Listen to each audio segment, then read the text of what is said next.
Hello friends, welcome back to my channel. Friends, మనం ఈ మధ్యన అందరి నోట్ల నుంచి చాట్ జీపీటీ అని చెప్పేసి ఎక్కువ వినడం అయితే జరుగుతుంది. ఏ యూట్యూబ్ ఛానల్లో చూసినా కానీ, ఏ న్యూస్ ఛానల్లో చూసినా కానీ మనకు చాట్ జీపీటీ గురించి అయితే ఎక్కువ న్యూస్ రావడం అయితే జరుగుతుంది. అయితే అసలు ఈ చాట్ జీపీటీ ఏంటి, ఇది ఎక్కడి నుంచి వచ్చింది, దీనివల్ల మనకు ఉపయోగాలు ఏంటి, మనం ఈ చాట్ జీపీటీని ఎలా ఉపయోగించుకోగలుగుతాము అని చెప్పేసి పూర్తి వివరాలు మనం ఈ వీడియోలో చూద్దాం. ఎక్కడ కూడా వీడియో స్కిప్ చేయకుండా చివరి వరకు చూడండి ఫ్రెండ్స్.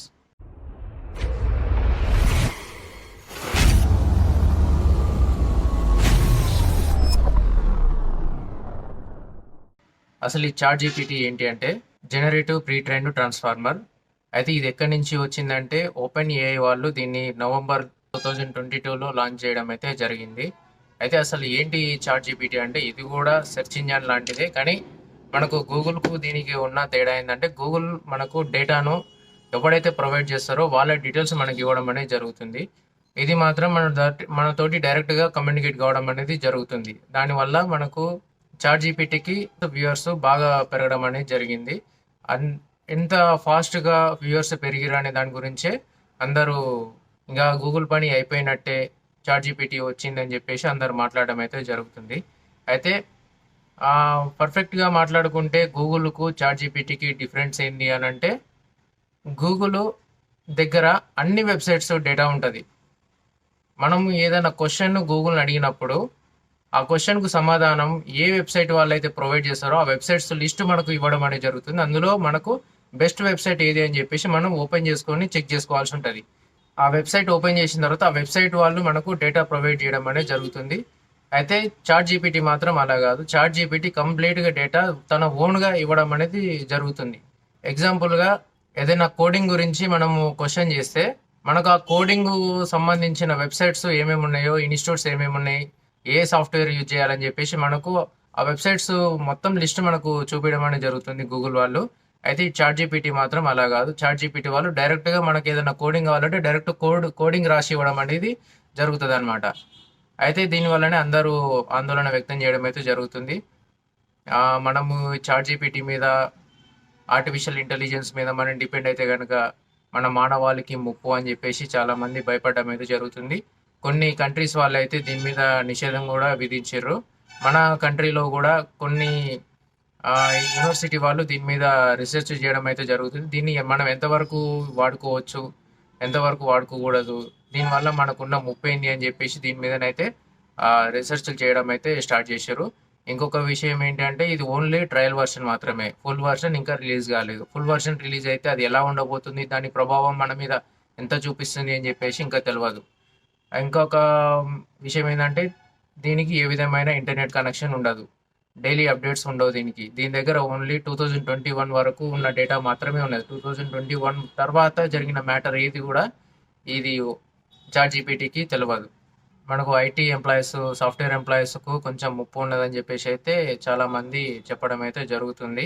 ఎందుకంటే కోడింగ్స్ చాట్ జీపీటీ ఇవ్వడం అనేది జరుగుతుంది కాబట్టి మనకు కోడింగ్స్ రాసే వాళ్ళతోటి యూజ్ ఉండకపోవచ్చు, మనకు జాబ్లోకి ఇబ్బంది కలగవచ్చు అని చెప్పేసి చాలామంది అయితే భయపడడం అయితే జరుగుతుంది.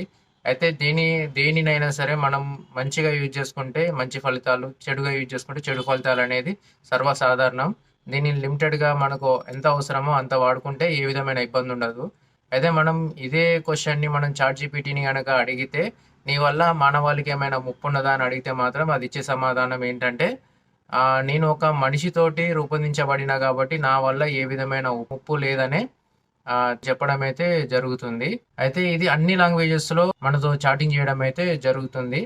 అయితే గూగుల్కు చాట్ జీపీటీకి ఇంకొక డిఫరెన్స్ ఏంటంటే, మనం గూగుల్లో సెర్చ్ చేస్తున్నప్పుడు అది మనతో డైరెక్ట్ కమ్యూనికేట్ అవుతున్నట్టు ఉండదు. కానీ చాట్ జీపీటీతో మనం చాటింగ్ చేస్తుంటే మాత్రం ఆటోమేటిక్గా మన అపోజిట్లో పర్సన్ తోటి, మనము ఒక ఇంటెలిజెంట్ పర్సన్ తోటి మనం కమ్యూనికేట్ అవుతున్నట్టుగా ఉంటుంది అన్నమాట.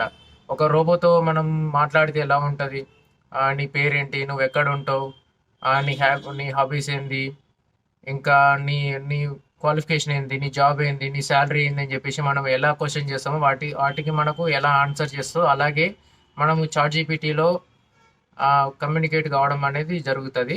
దానివల్ల పబ్లిక్ బాగా అట్రాక్ట్ అవడం అనేది జరిగిందనమాట. మనకు ఇంత షార్ట్ టైంలోనే ఇన్ని వ్యూవర్స్ పెరగడానికి మెయిన్ రీజన్ ఇది. అయితే దీనివల్ల గూగుల్కి ఏమన్నా ముప్పు ఉన్నదా అంటే, గూగుల్ చాలా పెద్ద సంస్థ అది. ఇది సేమ్ ఇదే ఇలాంటి చాట్ జీపీటీ ఇలాంటి సాఫ్ట్వేర్లనే తీసుకొచ్చే ఆలోచనలో గూగుల్ కూడా ఉన్నది. ఆ ముప్పు ఉండకపోవచ్చు అని చెప్పేసి అయితే నేను అనుకుంటున్నా. గూగుల్ దగ్గర చాలా డేటా ఉన్నది, కాకపోతే కొంచెం డిఫరెంట్గా ఆలోచించడం వల్ల ఆ పబ్లిక్ను బాగా అట్రాక్ట్ చేయడం అయితే జరిగింది. గూగుల్ దగ్గర ఉన్న డేటా అయితే ఇప్పటివరకు ఎవరి దగ్గర ఉండదు కాబట్టి ఆ గూగుల్కి ఏ విధమైన ముప్పు ఉండకపోవచ్చు అని అయితే నేను అనుకుంటున్నా. ఆ చాట్ జీపీటీని ఎలా యూజ్ చేసుకోవాలంటే, అన్ని గూగుల్ సెర్చ్ బార్లు లాగానే మనకు కూడా ఆ చాట్ జీపీటీ సెర్చ్ బార్ మనకు మెయిల్ ఐడి తోటి సైన్ అప్ అవ్వచ్చు. సైన్ అప్ అయిన తర్వాత మనకు ఆ కింద సెర్చ్ బార్ రావడం అనేది జరుగుతుంది. ఆ సెర్చ్ బార్లో మనం ఏదైనా క్వశ్చన్ చేసినప్పుడు దానికి ఆన్సర్లు చేయడం అనేది జరుగుతుంది. మీరు కూడా చాట్ జీపీటీతో చాట్ చేసి దానికి సంబంధించిన పూర్తి డీటెయిల్స్ అయితే మీరు తీసుకోవచ్చు. అయితే కొంతమంది చెప్తున్నారు కదా, చాట్ జీపీటీతో మనం మనీ ఎర్న్ చేయవచ్చా, ఛాన్స్ ఉంటుందా అని చెప్పేసి. ఛాన్స్ ఉంటుంది, ఎందుకంటే కొంచెం మనకు రిస్క్ తగ్గుతుంది. మన స్క్రిప్ట్ తయారు చేయడము, కొన్నిటికి సంబంధించిన డీటెయిల్స్ కోసం వీడియోలు వెతకడము, మనం ఏదన్నా వంటలు ఉంటవి అవి ఎలా ప్రిపేర్ చేయాలని చెప్తే మనం యూట్యూబ్ ఓపెన్ చేసి యూట్యూబ్లో సెర్చ్ చేసి అందులో బెస్ట్ ఏది ఉన్నదని చెప్పేసి చూసి అవన్నీ చేయాల్సి ఉంటుంది. అయితే చాట్ జీపీటీ మాత్రం అలా కాదు. మనకు డైరెక్ట్గా దానికి కావాల్సిన ఐటమ్స్ అది ఎలా ప్రిపేర్ చేయాలనే ప్రాసెస్ మొత్తం కూడా మనకు స్క్రిప్ట్ రాసి ఇస్తుంది అనమాట. దాన్ని చూసి మనం డైరెక్ట్గా చేయొచ్చు. మనం ఏదైనా వీడియో చేయాలన్నా సరే, నేను ఇలా వీడియో చేయాలనుకుంటున్నాను, నాకు స్క్రిప్ట్ రాసి అని చెప్తే స్క్రిప్ట్ కూడా రాసి చేస్తుంది. ఇలా మనిషికి శ్రమ తగ్గిస్తుంది అనమాట. ఇంకా మనిషికి ఆలోచించే అవసరం కూడా లేకుండా చేస్తుంది అనమాట. దీన్ని ఉద్దేశించే చాలా మంది ఆర్టిఫిషియల్ ఇంటెలిజెన్స్ మీద మనం డిపెండ్ అయితే మానవాళికి చాలా ముప్పు అని చెప్పేసి అయితే చాలా మంది చెప్పడం జరుగుతుంది. చిన్నపిల్లల మీద ప్రభావం చాలా చూపిస్తుంది అని చెప్పేసి అయితే వాళ్ళు చెప్తున్నారు. ఎందుకంటే చిన్నపిల్లలు కూడా ఇప్పుడు కొన్ని మ్యాథ్స్ సొల్యూషన్స్ ఉంటాయి, ఫార్ములాస్ ఉంటాయి, వాటి మీద కొంచెం వాళ్ళు ఆలోచించే అవసరం లేకుండా పోతుంది. మనకు ఏ ఫార్ములా కావాలన్నా సరే, ఏ సొల్యూషన్ కావాలన్నా సరే మనం చాట్ జీపీటీని క్వశ్చన్ చేస్తే మనం మన క్వశ్చన్ చాట్ జీపీటీలో అడిగితే దానికి సంబంధించిన ఆన్సర్ మొత్తం వచ్చేస్తుంది. అక్కడ ఎక్కడ కూడా మనిషి ఆలోచించి సొల్యూషన్ తీసుకురావాల్సిన అవసరం లేదు. ఇది ఫ్యూచర్లో మనిషి మీద చాలా ప్రభావం చూపిస్తుంది అనేది అయితే చాలా మంది చెప్తున్నారు.